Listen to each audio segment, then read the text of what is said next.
YouTube to verify that we're on the air.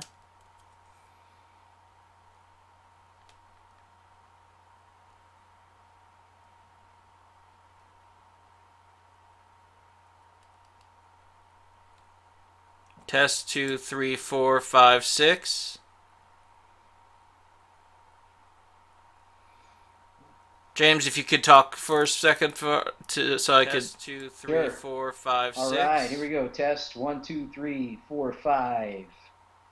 Hanging out with Garrett, James, if you could staying talk for a alive. second Right. so I could. Test two, Here we three, go. four, Making five, sure the six. video is Here we working. go. Test one, two, three, Is four, it doing five. okay? Yeah, it's cool. It just had like a 10-second delay, so it was really weird hearing that. All Does right. it? Hey, you know what I've discovered is Google Duo is incredible. I didn't Go- realize it, but I've been videoing somebody in on my One Ring games from Tennessee, and it's hmm. the best video I've ever seen. I don't think I'll use anything other than the Google Duo from now on. Okay. Yeah, it's an app. It's amazing. It's a really good video. It's like clear. Great. Google Duo. Yeah. DUO. Cool. We're here with James Brown on Threats from Gallifrey. As you can see, he's got his map of Middle Earth behind him, and he's all set to teach us all about travel and the journey mechanics. I've described the gets to people. We did the Queen City Conquest convention. I ran a double slot, 8 hours of One Ring game, a double parter, and there was a whole lot of traveling going on in that game. Hmm. And they really kind of understood when I said this is kind of the Oregon Trail version of travel things. Is that a fair way to describe the journey mechanics of Middle Earth, or how would you describe it? Okay, so the journey mechanics did something for role playing that I had never experienced before. You know, being a player in Dungeons and Dragons or other games, travel wasn't really travel was just sort of a quick part of the game that you really didn't focus a lot on. And it was more about the destination where you're going to get to. You know, you're going to get to the destination location and you're going to do stuff. But really, there wasn't a lot of journey, you know, to get wherever you were going to go. And sometimes scenes would actually skip the whole journey. You know, you just arrived here and that's it. But Mm-hmm. with the One Ring, it introduced an entire subsystem, you know, for determining what is going on in a journey. And of course, Francesco Nepatello did that on purpose to evoke the same feeling you get when you're reading The Hobbit or The Lord of the Rings. And so much description on the flora and fauna, so much description Mm-hmm. on what takes place and getting from here to there. The story is unfolding in the middle of a journey. It's not just about arriving at the cool location, but it's in the middle of this, you know, in the wilderness, in the middle mountains and the hills, that things really take place. And so the journey mechanic in the One Ring is really designed to capture that.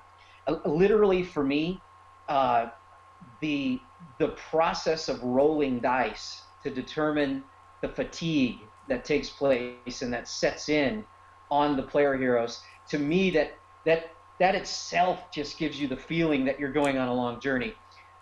Sometimes we hear players, you know, maybe complain a little bit about the number of travel rolls they might have to make, you know. But to me, the fact that they're actually having to make them and take the time in the middle of this game actually gives you a feeling of exhaustion. You know, like we've been on a long journey. You know, we Mm-hmm. have to do this. And I think, you know, if you lore master it well, then you can really get a lot out of that. It's not just about, oh, we got to roll dice to get this over with. It's also about the story that's taking place with those dice rolls. How do you Uh, treat it for the players that are more Bilbo based, that do not have a travel skill and are not going to be making their rolls a lot? How do you make it fun for them when they know when they just grit their teeth when they have to be making these travel rolls? you know, I think staying positive about it and not necessarily seeing, you know, getting players to understand that your character has flaws, that your character has things that he's just not going to be great at, and sometimes it's fun to play that. Sometimes it's fun for your character to experience that. You know, like I even have players that, you know, it's fun when they get wounded, and you know it's fun when something happens to them. I do have some competitive players, though. I call them competitive nature, competitive spirit, and they don't like it when bad things happen to them. But you have to kind of sort of teach them a little bit that there's something that's interesting about your character that has flaws or weaknesses, and let's talk about that. And sometimes you can even award good role playing when it comes to what would you do seriously if these things happen to you? What would your character do? And you can award good role playing that way. Maybe even with the supplement thing. So just be mindful of that for the players that have a lower travel skill, and trying to maybe even highlight them along the journey and their heroic development. Yeah. Challenge them to be the comic relief for that part of the story. Yeah, that's great. Yeah, be the comic relief. Um, you know, talk about, the other player heroes can talk about how they've got to help you out all the time. You're really tired, but I'm carrying you on my back. I sometimes have sometimes when there is a lot of struggling or the dice rolls just don't fall where you wanted them to fall. Sometimes you get entirely unlucky, in one night the dice just don't do well for you. I sometimes allow help, and that's not unprecedented. So if someone's rolling a great or an extraordinary success, sometimes I allow that to flow over to a player who's not making the rolls, and allowing that to cover failure, And so I do that in different situations, not just Journey, but And also you have your fellowship pool too to help you out. yeah. So what was started at the beginning of planning the roles? Does your group get into planning the routes, or do they look to you as the lore master for the best route for taking on there? Do they make their lore rolls? How are they with that? Yes, they definitely take the advantage to use preliminary rolls, so they can make a roll of lore. They also take the advantage of even thinking about their traits, so that if they did have Mirkwood lore, or they had, and definitely take advantage of that, to invoke it, to talk about. And I always make them narrate. I always do. I just think that's one of the Mm-hmm. fun parts of the One Ring, is that I don't have to do all the talking. I feel like players get a lot more out of it when they're adding to the story, and so they do take advantage of that, and they do plan the route. It just really depends on, of course, with any game, what the storyline is. Where do they need to be, and so that kind of narrows down your choices a little bit for players as they're looking at a map, going, well, okay, we'll either go here or here, those kind of things. But they do the planning. I don't do it for them.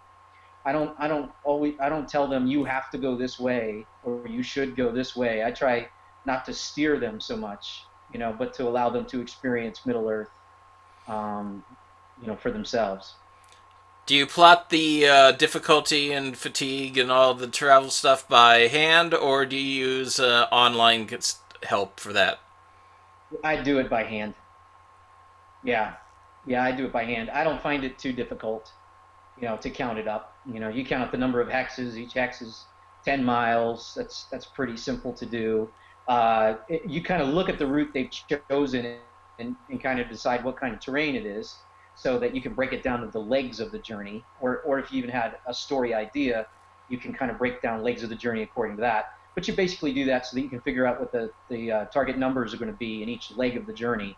It's sort of, if it's difficult terrain, you want to keep that all in maybe one leg, so that you can count the numbers per day, multiply it by your terrain modifier for the effective number of days they're traveling, and then figure out how many fatigue tests they'll have to make according to the weather or the time of the year, the season. So, Mm-hmm. basically that. And then I think one thing a lot of lore masters may leave out of that process or forget sometimes is also to think about, um, you know, uh, the blighted areas, or maybe an area of corruption. For example, a lot of travel in Wilderland, a lot of the decision is whether to take the elf path or to take the Grey Mountains Narrows. If that has a lot to do with travel, going from Lake Town or Erebor over to, Bjorn's house or the Woodman Woodman Town or whatever. So a lot of it has to do with that decision. Do we go through Mirkwood or do we go around Mirkwood? Which way do we go? And a lot of times down that elf path, I think we're so quick. Sometimes we forget about corruption. Maybe we should be making corruption tests. Because Mm-hmm. it really does evoke. Even though they'd be easier to make through Mirkwood on the elf path, on the path versus off the path, you still should definitely be there because it is a gloomy place after all. Very, very gloomy. In So my game I ran at the convention, there's a part where they had to go from travel from Thranduil's castle kingdom all the way to Roscovo. They were looking at the map, and a player role played very well his low travel score and roll low lower roll, there you go. and was like, let's just cut right through the heart of Mirkwood. We can cut all this time off just by going this route. And everybody else is like, no! Especially if they're going through the heart. If they're going through the heart or taking the old dwarf road or whatever, uh, forget it. I mean, it should be way more difficult to stay on the path, than the elf path is. You know, so How do you handle the elf path as far as calculating it for difficulty or different things? Because it is an established path and not just wandering through the woods. Is it any more difficult? Is it any more easy? How do you handle the path as far as the mechanics? okay, this is really interesting because it's actually a current topic on the Cubicle 7 forum. There's actually a recent thread that actually dealing with this quite a lot. People are talking about it, so there's a lot of discussion. But one thing early on, maybe back in 2012, that I came up with to kind of capture that path, because it is protected by Thranduil, Thranduil's magic. He keeps like cobwebs off the path. They can never go. Creatures of shadow never really go onto the path. They stay off the path. So it's very, it's a protected and guarded path. But then trying to reconcile, books to, Tolkien's writing, like, okay, so how many days would it take to get down the path versus not taking the path? So there should be some sort of magic around it. So you still calculate, it's considered severe terrain on the map, okay, Mm-hmm. on the game map. It's considered severe. So you're looking at it and going, well, why would anybody choose the elf path if they could take the Grey Mountains Narrows, and it's the same as far as days to get down the path versus it is to take the Grey Mountains Narrows. Why would you ever take the elf path? So we're trying to find a way to make sense out of that. And one of the things early on in 2012 I came up with was a mechanic just called sport. It basically adds miles per day when on the path. Hmm. So instead of 20 miles a day, heroes can travel maybe 30 miles a day while on the elf path. Okay? And so what I do, though, to evoke the fact that you are in Mirkwood is to make it a lot more dangerous to if you ever did leave the path. And so there has to be some sort of lure off the path, that some kind of temptation that draws you off the path, or something. So it could be that you put in a very underused test that you can find in the core rules, which is a orientation test. It could be dizzying because of how dark it is under the boughs of the trees, and just how disorienting that whole thing can be every night when you've got 1,000 glowing eyes looking at you or following you as you're walking down and trying to stay on the path. You can't get onto the path, but they're just there enough, or voices or shadow, whatever that is trying to lure you. You could start and have mind tricks played on you. So there's got to be a lure of temptation to leave the path at some ways. So they're good for that. And then I think if you did get lured off the path, it should be difficult to find the path again. And this is directly out of Tolkien, Yeah. because Tolkien describes it that way. If you get off the path, very few travelers ever find it back. That's why you shouldn't leave it. So, it should be very dangerous. So I think those kind of things, when you add it to the game like that, it would make players think twice about taking that path. So, think twice about that. It may be faster, but think twice, about what you're doing. Unless, of course, you're with Thranduil's guards or Thranduil, or elves that, they're kind of protecting the company that know the way to make it a little bit better. Yeah. That's just experience. You got some more lore there too. Yeah. That's true. So that's all the mechanical aspects of the journeying of a leg of the thing. So, but as Yeah. descriptive in the narration and being the voice of Tolkien in this case, what should you be doing to describe each leg of the things? What kind of things should you be talking about? How should you describe each leg? Okay, the first suggestion that I would make is to, take your descriptions from the core rules or a supplement. For example, the Rivendell supplement or the Heart of the Wild if you're in Wilderland, and start looking at the descriptions.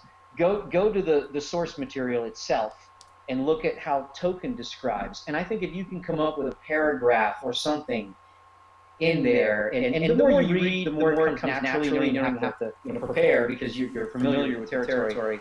Are you there?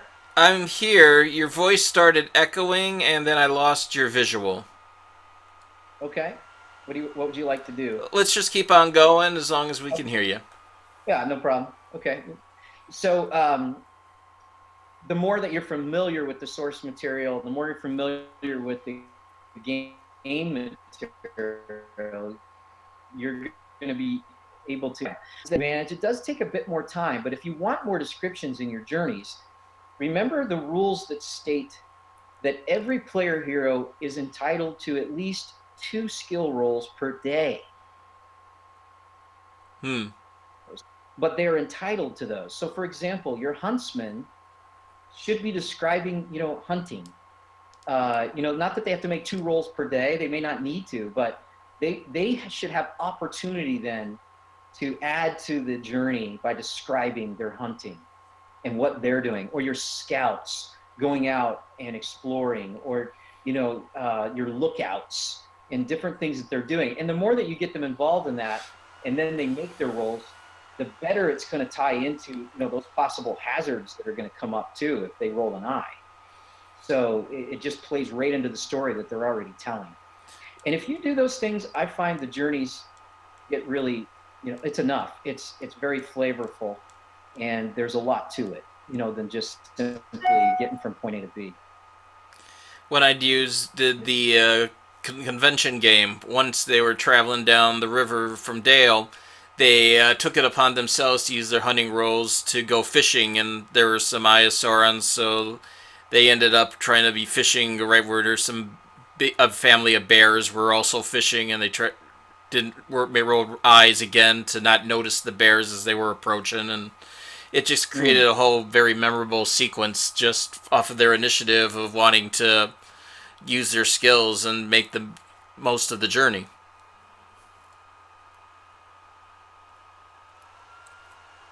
Is that how your group goes? Seem to have lost you. Yeah, are you there? I'm here. Did Okay. you? Now you're in and out. Okay. Let me hang up and call you back in. Yeah, thank you.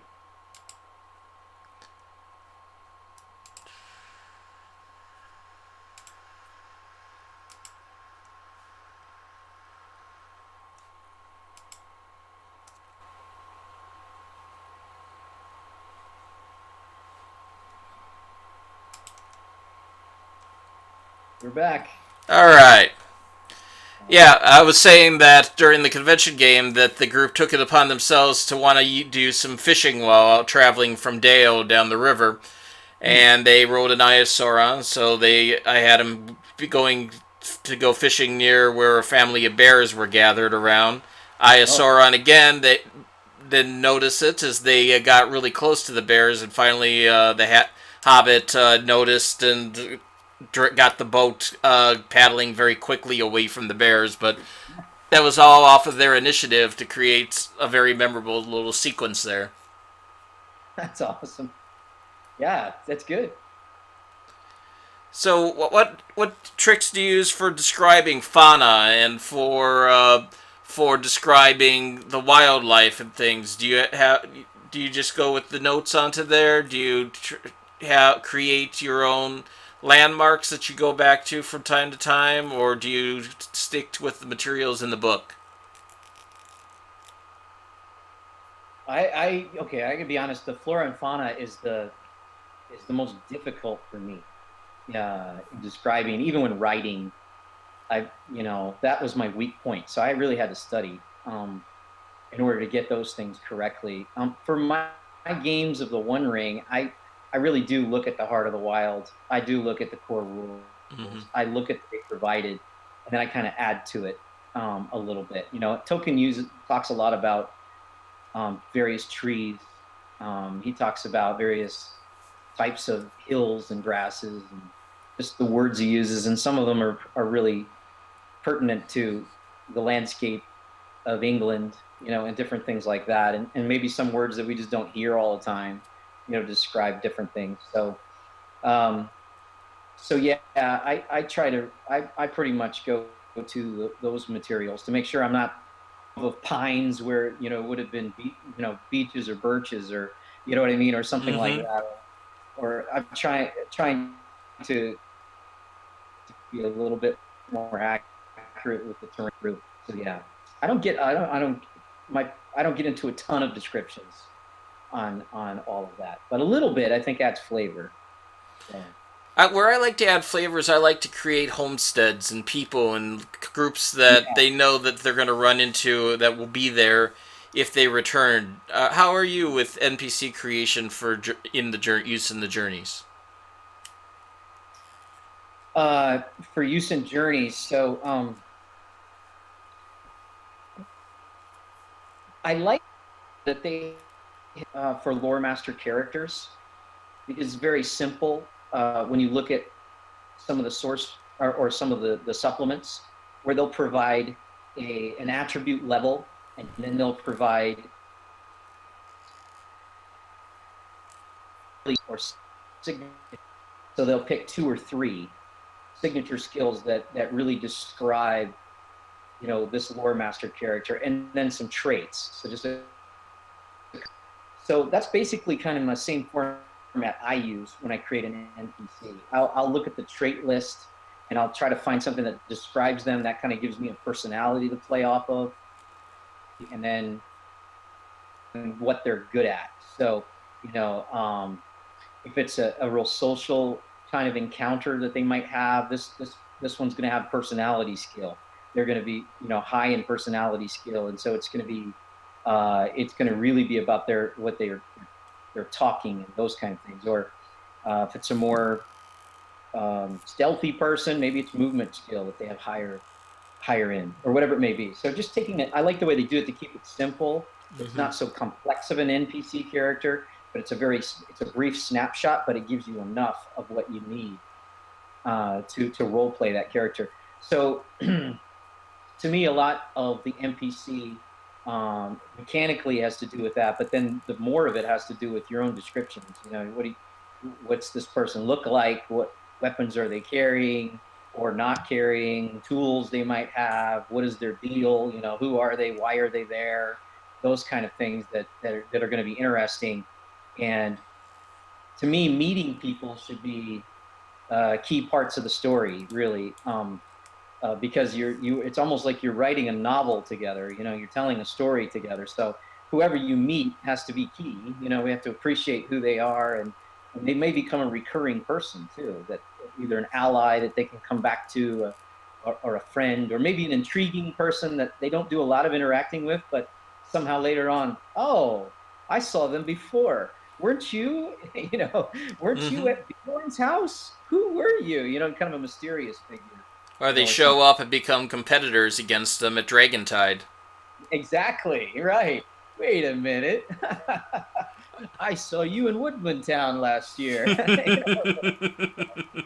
Something. So you could, if you do that and you kind of in a campaign, that's really cool because you really can bring NPCs along with you throughout, the campaign and those kind of things. So, um, Yeah, the social part of the game is always very fun, and I What do what are find some encounter. what are some of Go your ahead. favorite NPCs that you've created for journeys and thing along the populate Middle Earth? Oh boy, some of my favorites that I've created. Yeah. Um, yeah, so I've created North Ford with the Bjornings. I've created some of his shepherds and servants that live there. And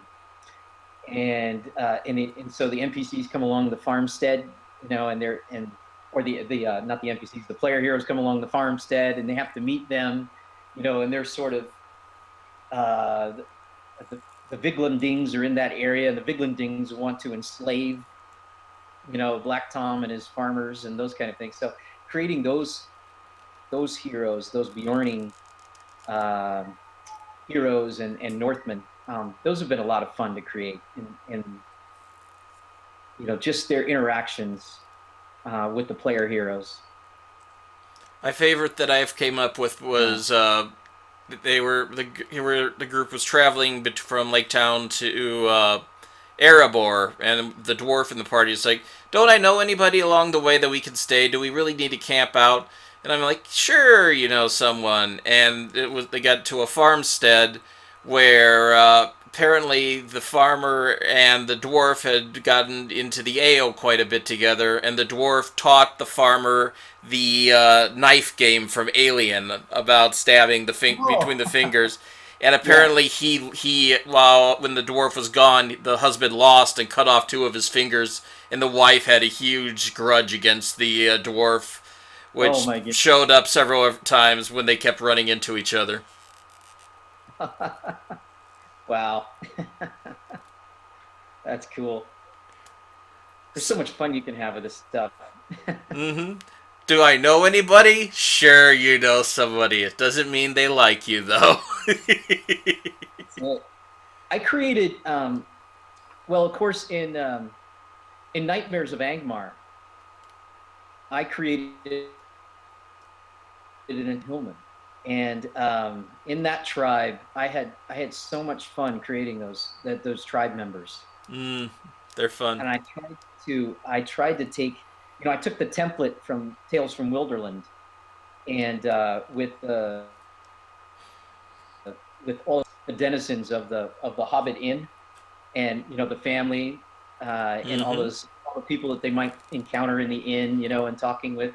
And so the template there is they describe each person. They give each person that the heroes could possibly talk to, describe them. So I did the same thing with Nightmares of Angmar, and I gave a description for each of those hillmen. And I think that was my favorite. I think the one guy, I think is in. I can't remember because some of the names changed when we went for production of that particular supplement, Ruins of the North. Some of the names changed from the original names that I had because I had no clue how to name these people. So some of those names changed, and they gave them proper names based on the way Tolkien would have named Norman, or the Hillman. So basically, I think it's Terrid. Terrid was one of my favorite. He's the wild and crazed one. Like his fingernails are long, and he always has hairs full of leaves and things. And you just never know when he's going to go berserk. So you got to be careful around him. You never know when you'll get a fingernail, in the eye. Because I thought of him as, because the Hillman, like the wolves. They're very friendly with with the wargs up there in the Black Hills. So so some of them can even speak to the wargs. So I figured these hillmen are kind of real primal, and they've almost become like wolves themselves, in their ways. So that's kind of how I pictured Taryn. He's this crazy wild man, that you just better be careful. Don't get too close to him. You don't know what will happen. And he's even got his claw. Yeah, he's got his claw.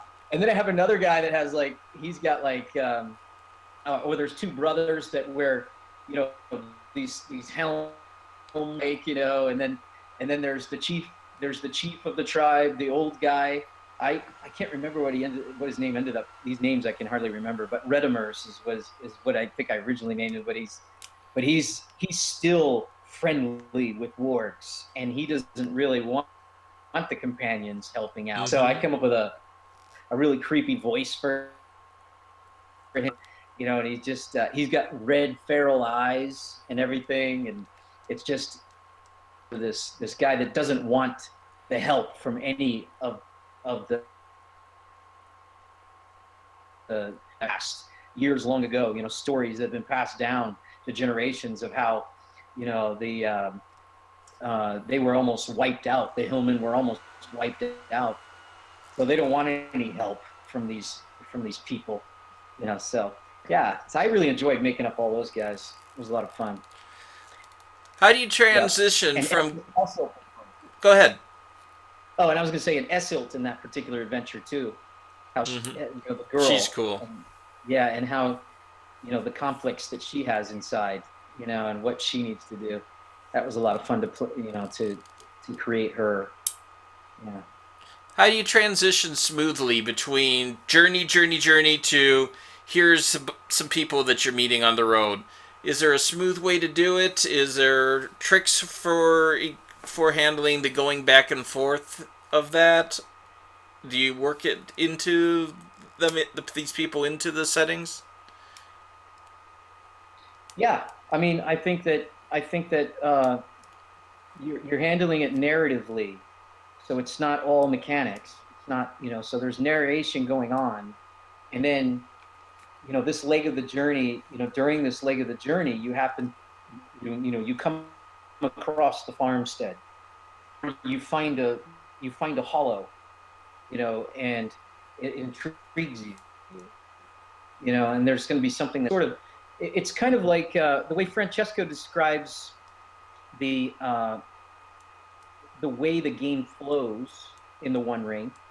He puts it this way. He says there's mode, and so with episode mode, it's the encounters, or it's the combats, and you could even have episodes in a journey when you're dealing with a hazard, okay. But for the most part, it's narrative, and it's in the way that it's presented. It's the telling of a story, and it's flowing quick. It's longer periods of time being covered in a short period of narration.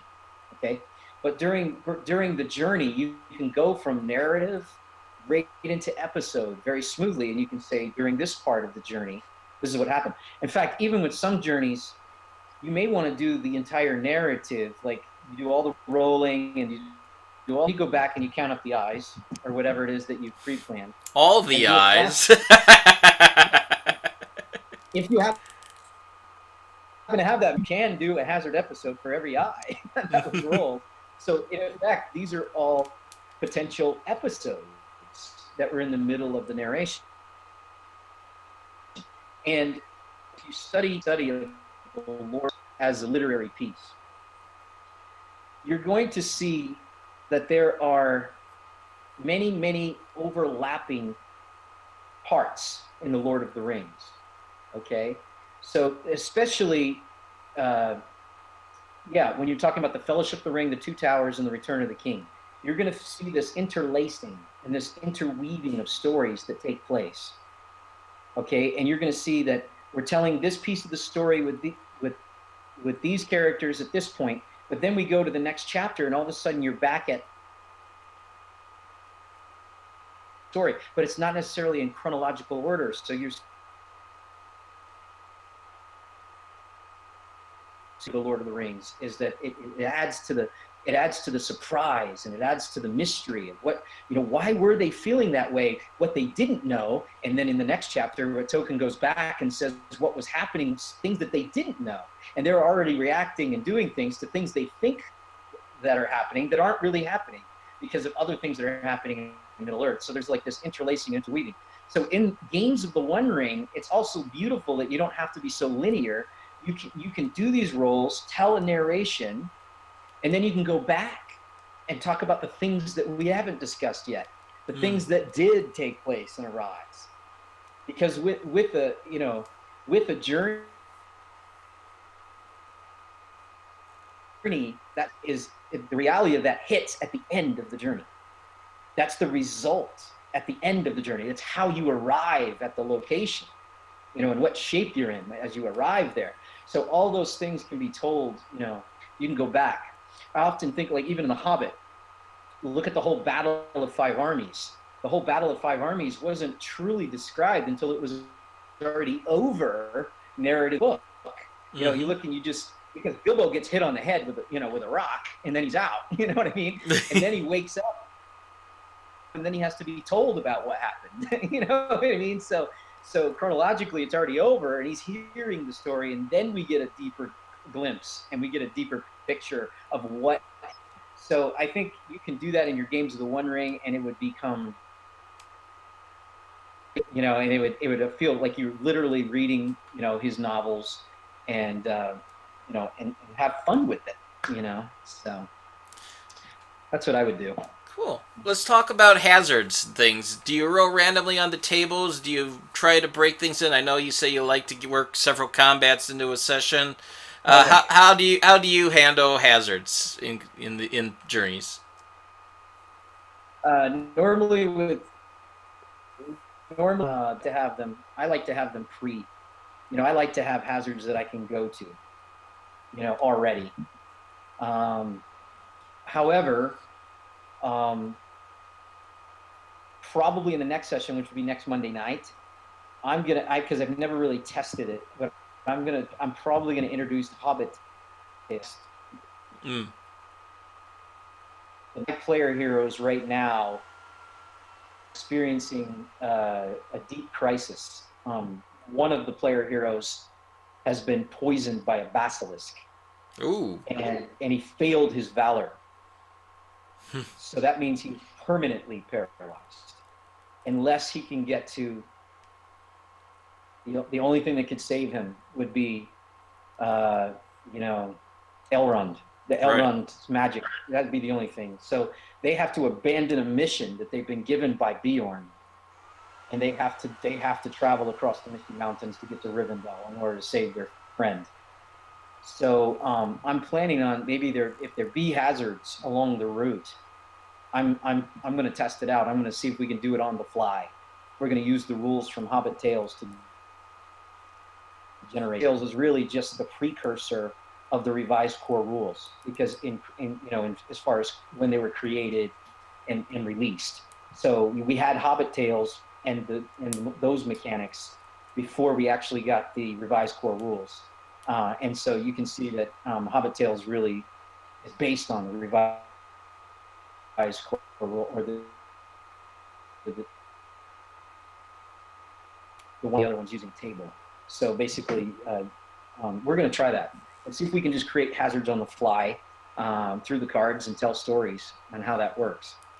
And so yeah, we're going to test it out. But up until now, I've used all pre-generated hazards based terrain, based on the projected, journey locations.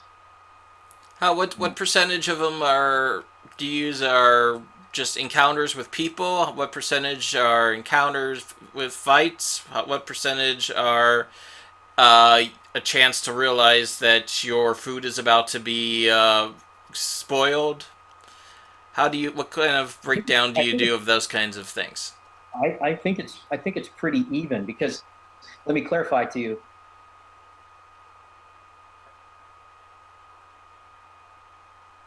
Which member of that? So it could be the huntsman, it could be the guide, it could be the lookout. That we do random. We do that part. But I have a list of these. This is what will happen if this is rolled, and I do that. So that part is random, and I would say it's been pretty even.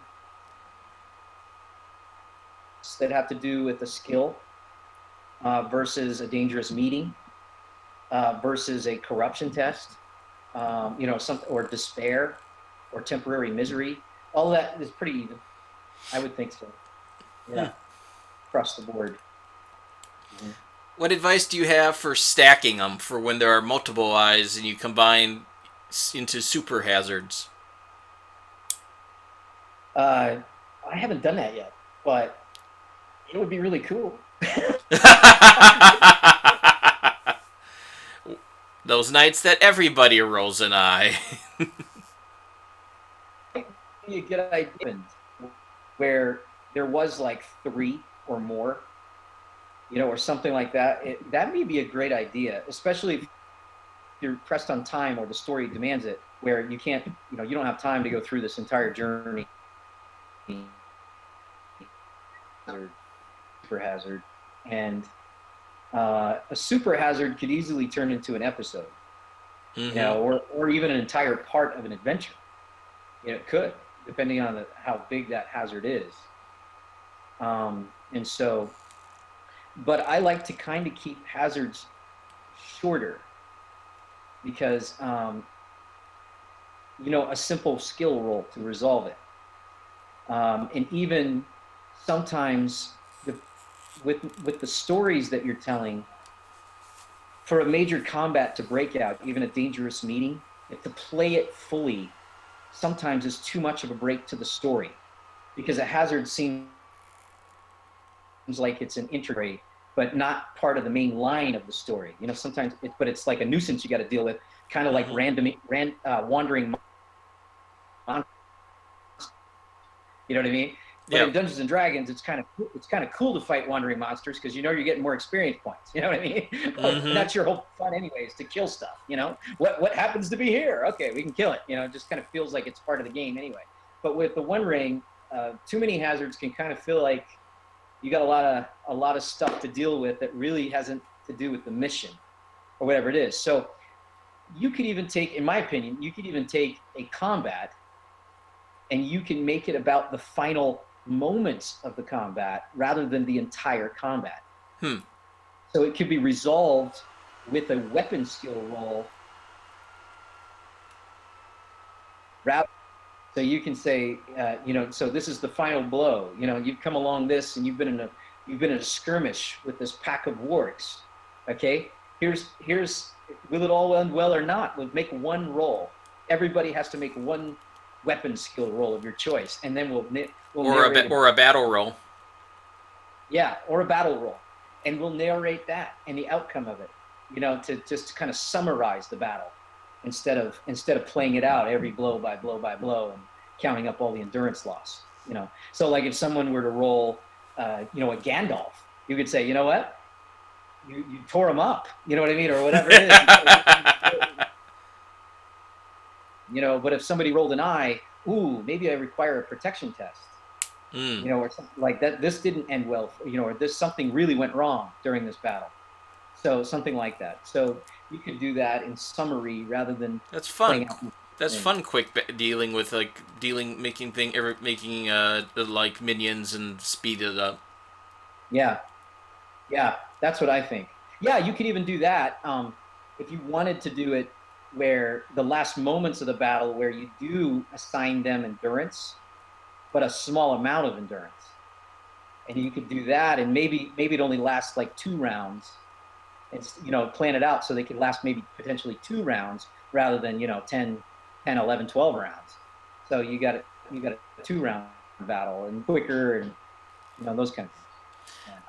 I always have I'm very drawn to the hazards, and I kind of am uncomfortable with journeys. I feel like I didn't give them a good game if they don't roll eyes and things, because I think of the Hobbit and I think it's always out of the fire, out of the frying pan and into the fire.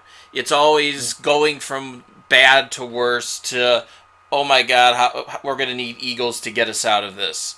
It Right. to feel that. How do you feel about that? Or can some journeys just be a nice walk through the woods? You broke up a little bit, so repeat the question for me so I know. Sure. I feel like it's a deprive almost of the players of out of the Tolkien-esque of out of the frying pan and into the fire, from bad to worse to we need eagles to rescue us to get us out of here. Can you have just a walk in the woods and still make it not feel and make it still feel like Lord of the Rings? I think you could. I mean, we've had that happen a couple times where it really was a piece of cake. Nobody rolled hazards. And I think in that moment it was okay because the overarching story or plot that was taking place stayed in the forefront then. Mm. They journeyed and they made roles accordingly, to what they needed to do and told their part of the story in it. But it really was, I think it is sometimes good, to have those breaks in journey. Like, I don't think every journey has to be this hazardous. I think, especially if they're doing road paths that've been down before. So, I think play out and get to the end of the plot. As the plot thickens, as the rising action is taking place toward the climax, those kind of things. I think that you could focus on that. So, yeah, keep it moving along. Games, or do you find that it was disappointing that we didn't have something, and that your players just really aren't rolling a lot of eyes? Then I would probably prepare something Mm. hazard like that becomes an episode that was pre-planned to make it fun or more challenging for the players along the way. You certainly don't want them getting bored. Some of them do want to feel like there was this hazard they had to overcome, on their way to whatever it was they were going to. Something else took place. So I think you could build that in if you were feeling deprived, hazard deprived. you Mm-hmm. know, and I understand what you're saying, because it has built-in mechanics. You want, you know, I just think I've played enough sessions now where I have experienced them, those kind of things. That I'm kind of satisfied now with the percentage of hazards. After playing it for a while, I'm now satisfied. Over time, it's proven balanced. It provides for a nice experience. That 1 in 12 is just about right for the journey. I think it's genius, man. I do. I think that feat die is genius. I Mm-hmm. think using a combination of was just the perfect sweet spot for me. Where I love the D20 because of the numbers. You know what I mean? And the variety of numbers that can come up. I love the Star Wars RPG by Fantasy Flight because of the symbols and the narrative potential that can take place. All right. What I hate about the D20 is the numbers, because they're so varied. You just, you know what I mean? It's like it's almost luck after a while, that kind of thing. And then with the symbols, I hate them because there's too many narrative potential and it gets distracting and I can't really figure out what my percentages are, those kind of things. So to me, the sweet spot is the feat die, because you have two symbols which are very evocative of the setting. The will of the West and the Eye of Sauron. The Gandalf Yes. rune and the Eye of Sauron. And those are more than just automatic success and zero result. Those are way more than that. They are also special results, that are very evocative, and you can use them and apply them in many different ways, that just help you tell a better story. And I think they come up just enough. I think you get them just enough. Back to my story about the campaign I'm running right now, the Misty Mountain Basilisks. So I Mm-hmm. had them going down the serpent's path, and I took a cue from Words of the Wise, and I took this mechanic where you count up, for every eye that is rolled.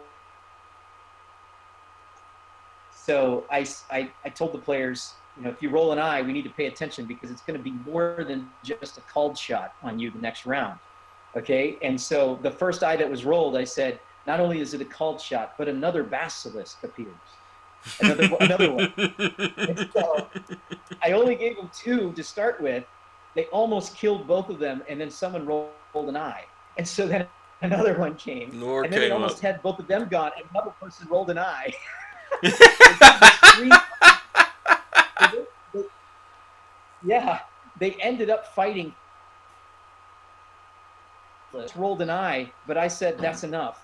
That Right? So, and the author said that is enough monsters to put on the board. yeah, yeah, that is enough. So the negatives, were there. We had to come up with another negative thing that happens, but they just that was enough. And you know what? It was a lot of fun, but they were wore out. I mean, they spent a night fighting basilisks, and and they did a lot of great things in that combat too. It was so much fun. Cool. So So, James, your final thoughts on the journey mechanics of the One Ring? my final thoughts are for lore masters and players: don't get weary of the mechanics. Look at the mechanics. Rules are there to support you. You don't have to be rules. Okay, so use the rules to your advantage to help you play a good game. And if you feel like there are too many roles that are being made and it's getting in the way, find a way to reduce the number of roles. Okay, so that you can have a fun game. That's what I would say. And I'm saying that because it seems like that's the biggest complaint about those mechanics, is that there's so much dice rolling at the table that it gets distracting. Okay, for some groups, not all, but some. And so I would just say your advantage, don't let them get in the way of a good story. Have fun with it. Do the homework when you're getting ready for a journey. Do the homework in advance to prepare some things so that you don't have to do out. Study it a little bit. Just be a little bit prepared. It's not difficult. People make it to be difficult, I think, because they're underprepared or they just haven't played enough. Second, put it down on an index card, memorize how you do it, count up the hexes. That's 10 times the number of hexes. Divide it by 20 if they're traveling by foot. Figure out the season or the terrain multiplier to figure out how many days. Figure out what the season is and divide it by that number to figure out how many fatigue rolls. It's not that difficult. Okay, and so if you do that and you do your homework, you're gonna present a much better game at the table, and the players are not going to feel overwhelmed. In fact, they're going to come away thinking that was easy, that wasn't hard, that was easy. Players something to do on the journey besides just sit around and listen to you spout the rules and tell them how many dice rolls to make. So remind them to use their skills on the journey and narrate that. Make them narrate that story, and they won't mind it at all. They'll have a great time. And And at the end, they'll look at you. From my experience, they look at the map and they say, "Look at all that we've accomplished. Look at all the ground that we covered in here." absolutely, and what we discovered. And remember when we were there? Remember what happened? Those kind of things. Make for a great story. Or there, we're not going there again. We're not going through the heart of Mirkwood again. That was a bad idea. Wait a minute, hunting in the mountains of Mirkwood? No way. We thought it would be a walk in, to go find the werewolf of Mirkwood would be a walk in the forest, but forget it. That kind of thing. So, yeah, do that. Make it memorable. On the table, but the map on the table. Let the players decide the route they want to take, and put it out there for them so they can see what they're doing. Yeah. Excellent. Well, thank you for joining us, James, on for tonight, talking about journeys in the One Ring. Hey, thanks, man. I really enjoyed it. I'm having fun hanging out with you. I'm enjoying our chats too. I look forward to hearing how your paralyzed companion gets rescued. Me too.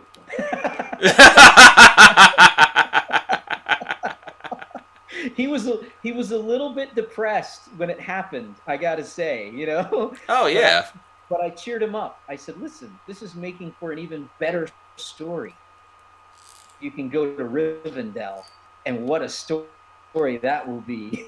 You And the get to tales see that you the get to tell. elves. That's right. And if you survive this, how you survived it, and what happens. So that's amazing. Yeah. So I can't wait. Cool. Well, you All have a right. wonderful evening, man. Okay, you too, man. Take care. Take All care. right.